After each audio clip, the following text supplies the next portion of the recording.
ദയവ് വിചാരിച്ചിട്ട് ഈ വീഡിയോ ഫുള്ളായിട്ട് നിങ്ങൾ കേൾക്കണം കേട്ടോ. ഫുള്ളായിട്ട് കേൾക്കുമാണ്, ഫുള്ളായിട്ട് കാണുമാണ്. ഞാൻ ഒരു ചെറിയ ഒരു സ്റ്റോറി ഒന്ന് കാണിച്ചു തരാം. എന്നിട്ട് അതിന് ശേഷമുള്ള വാക്കുകൾ നിങ്ങളൊന്ന് കേൾക്കണം. പ്ലീസ് തട്ടി മാറ്റി പോലിട്ടാ. ഒന്ന് പ്ലീസ് ഒന്ന് ചെറിയ ഒരു കേൾക്കല്. ഇത് കേട്ടപ്പോഴേ 3 മാസത്തെ പരിചയം കൊണ്ടാണ് ഈ പെണ്ണിന് ഇത്രയും വലിയ സംഭവങ്ങളൊക്കെ നേരിടേണ്ടി വന്നതും കിട്ടിയതും പ്രതിഫലം കിട്ടി നല്ല സന്തോഷത്തോട് കൂടിയിട്ട് എന്താ പറയാ ഈമാനോട് കൂടിയിട്ട് നല്ല എന്താ പറയാ ആ കുടിക്കേണ്ട വെള്ളം കുടിച്ച് മരിച്ചും ചെയ്തിട്ടുണ്ട്.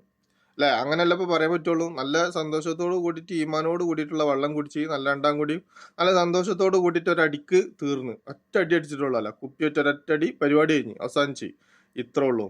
അപ്പൊ ഇനി പോവാൻ ഉദ്ദേശിക്കുന്നവരൊക്കെ ഇതൊക്കെ ഒന്ന് കാണുക കേൾക്കുക. എത്ര കണ്ടാലും കേട്ടാലും നിങ്ങളൊന്നും പഠിക്കൂല. 3 മാസം കൊണ്ട് എന്താ പറയാ ഒരു മോൻ ഉണ്ടാവണമെന്നുണ്ടെങ്കിൽ 10 മാസം കാത്തിരിക്കണം, അല്ലെങ്കിൽ ഒരു കുഞ്ഞ് ഉണ്ടാവണമെന്നുണ്ടെങ്കിൽ.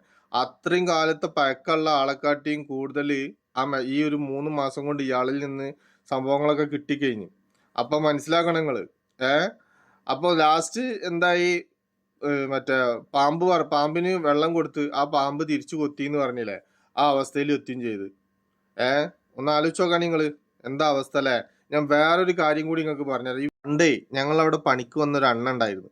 ആ അണ്ണന്റെ കൂടെ പിന്നെ അണ്ണനക്ക് 3 കൈക്കുഞ്ഞുങ്ങളെയും കൊടുത്തുങ്ങാണ്ട് ഒരു ആൺകുട്ടിയും 2 പെൺകുട്ടികളെയും കൊടുത്തുങ്ങാണ്ട് അവന്റെ അണ്ണച്ചി എന്ത് ചെയ്ത് വേറൊരുത്തന്റെ കൂടെ ഒളിച്ചോടിപ്പോയി.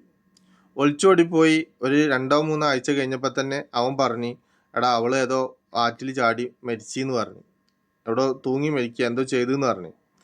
പക്ഷെ അവനക്ക് ഒരു കൈക്കും ഒരു കാലിനും വലിയ സ്വാധീനമില്ല.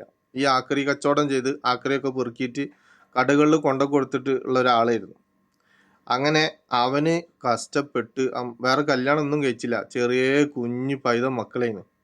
എന്താ പറയാ, കഷ്ടപ്പാട് എന്ന് വെച്ചാൽ ഒരുപാട് കഷ്ടപ്പെട്ട് അവന് ആ മക്കളെ വളർത്തിണ്ടാക്കി. ആ മക്കള് ഇന്ന് അവന്റെ നാട്ടില് നല്ല ജോലി ചെയ്യാം. ഒരുത്തവിടെ ദുബൈയിലായിട്ട് ഉണ്ടെന്ന് പറഞ്ഞു. ഞാൻ കഴിഞ്ഞ പ്രാവശ്യം നാട്ടിൽ പോയപ്പോൾ അവനെ കണ്ടിരുന്നു. പക്ഷെ അവന്റെ ഭാര്യക്ക് എന്താ പറയാ എല്ലാം നഷ്ടപ്പെട്ട് അവള് എല്ലാതും ഇതാക്കി പോയി. പക്ഷെ ഇന്ന് അവന് ഭയങ്കര സ്വർഗത്തിലാ. ആര്?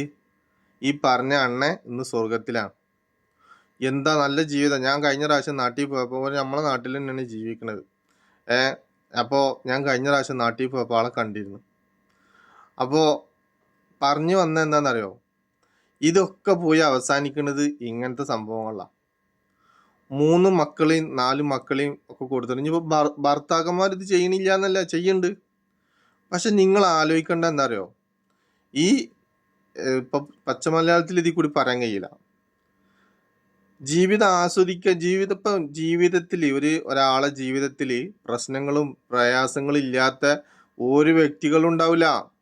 നിങ്ങൾ വേറൊരാളെ സ്നേഹിക്കുന്നുണ്ടോ, അവിടെ ചെന്ന് കഴിഞ്ഞാൽ 1-2 മക്കളായി കഴിഞ്ഞാൽ അവിടെ ഈ വക പ്രശ്നങ്ങൾ വരും. വരാതിരിക്കൂല.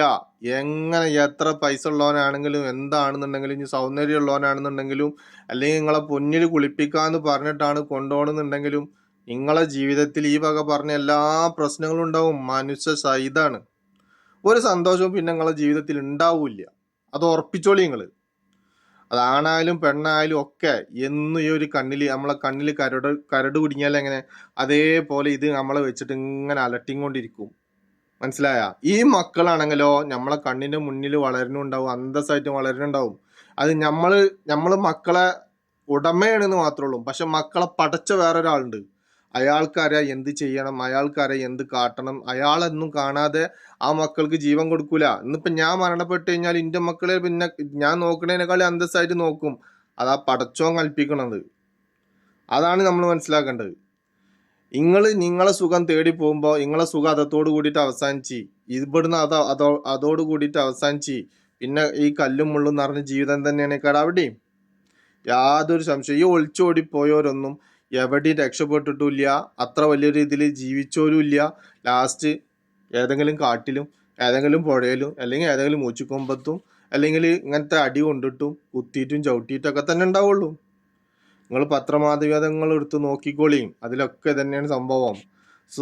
എന്താ പറയാ സന്തോഷത്തിൽ ജീവിച്ചിട്ട് നല്ല ഹാപ്പി ആയിട്ട് ജീവിച്ചങ്ങാണ്ടുള്ള ഒരു കുടുംബത്തിന് നിങ്ങൾ കാണിച്ചടിക്കാണി.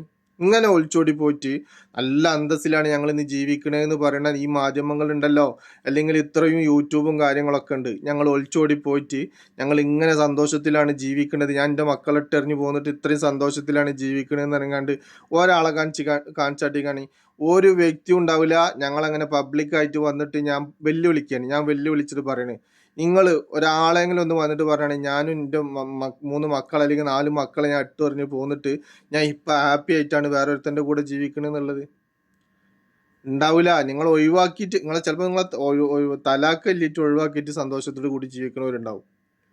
അല്ലാതെ നിങ്ങൾ ഒളിച്ചോടി മക്കൾ ഇട്ടെറിഞ്ഞ് പോയിട്ട് അതൊരു ജീവിതത്തിൽ എത്തിയിട്ടുണ്ടാവില്ല.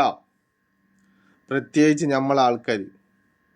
ഞാനൊരു വിശ്വസിക്കുന്ന ഒരു മതമുണ്ട്, ആ മതത്തിനെ ഞാൻ പറഞ്ഞിട്ടാ. എല്ലാത്തിലും തന്നെയാണ്, ഏത് മതത്തിലായാലും എന്തിലായാലും ഇതൊക്കെ തന്നെയാണ് സംഭവിച്ചുകൊണ്ടിരിക്കുന്നത്. എവിടെ പോയാലും നിങ്ങളെ ഈ കണ്ണിൽ, ഞാൻ പറഞ്ഞില്ലേ, കണ്ണിൽ കരട് കുടുങ്ങിയ അവസ്ഥയിൽ ഇങ്ങനെ വെച്ചിട്ട് കളിക്കും, ഒരു സംശയവും വേണ്ട. എന്താലേ. പക്ഷെ ഒന്നും അറിയാത്ത പൈത മക്കളുണ്ടല്ലോ, അവരെങ്കിലും ഒന്നും ആലോചിക്കാതെ എന്ത് സുഖമാണ് കിട്ടുന്നത് എനിക്കറിയില്ല. എന്തായിപ്പോ അവരെ ജീവിതം പോയി, മറ്റോൻ ജയിലുമായി, ഓളെ ജീവിതം പോയി, ഓള് പോവുകയും ചെയ്തു. അതല്ലാതെ ഇപ്പം ഇതിൽ എന്തുണ്ടായത്? ഈ ഇപ്പോൾ എത്ര വലിയ പ്രശ്നമാണെന്നുണ്ടെങ്കിൽ അത് പരിഹരിക്കാൻ പറ്റണില്ല എന്നുണ്ടെങ്കിലും നമ്മൾ ശ്രമിച്ച ഒരടി ഉണ്ടാവുകയാണെന്നുണ്ടെങ്കിൽ ആ അടിക്ക് രണ്ടാളും ഒരേമാതിരി വാശി പിടിക്കുമ്പോഴും പ്രശ്നം ഉണ്ടാക്കുമ്പോഴാണ് അവിടെ പ്രശ്നങ്ങളാവുന്നത്. ഒരാളൊന്ന് താന്നു കൊടുത്താൽ മതി, ഒരാളൊന്ന് ഇതായി മതി. അല്ലെങ്കിൽ ഭാര്യ പ്രശ്നം ഉണ്ടാക്കുകയാണെന്നുണ്ടെങ്കിൽ ഭർത്താവ് ഒന്ന് കുറച്ച് ഒതുങ്ങിയിരിക്കുക, ഒന്ന് മുണ്ടാതിരിക്കുക, സൈലന്റ് ആയിട്ടിരിക്കുക. അപ്പോഴും പറയും എന്താ നിങ്ങൾ മുണ്ടാത്തത്, നിങ്ങൾക്ക് മറുപടി ഇല്ല എന്നൊക്കെ ചോദിക്കും. മുണ്ടാതെ സൈലന്റ് ആയിട്ടിരിക്കുക, അത്രേ ഉള്ളൂ. അപ്പോൾ ആ പ്രശ്നം തീരും. എന്നിട്ട് 2 ദിവസം കഴിഞ്ഞിട്ട് സോപ്പ് ഇടുക, അത്രേ ഉള്ളൂ.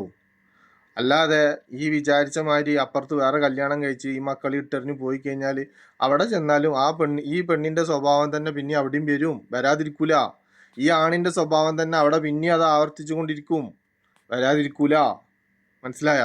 നമ്മൾ മാറിയാൽ മതി, അത്രേ ഉള്ളൂ. അപ്പൊ ഈ വീഡിയോ ഒക്കെ കാണുമ്പോഴേ ഞാൻ പറഞ്ഞതിൽ വല്ല തെറ്റുണ്ടെങ്കിൽ നിങ്ങൾക്ക് കമന്റ് ഇടട്ടാ. ഇതൊക്കെ സത്യങ്ങളാണെന്ന് തോന്നി കഴിഞ്ഞിട്ടുണ്ടെങ്കിലും കമന്റ് ഇടാം. Okay, bye. ചെയ്യാത്തവരെ പ്ലീസ് ഒന്ന് ഫോളോ ചെയ്യാൻ മറക്കല്ലിട്ടാ.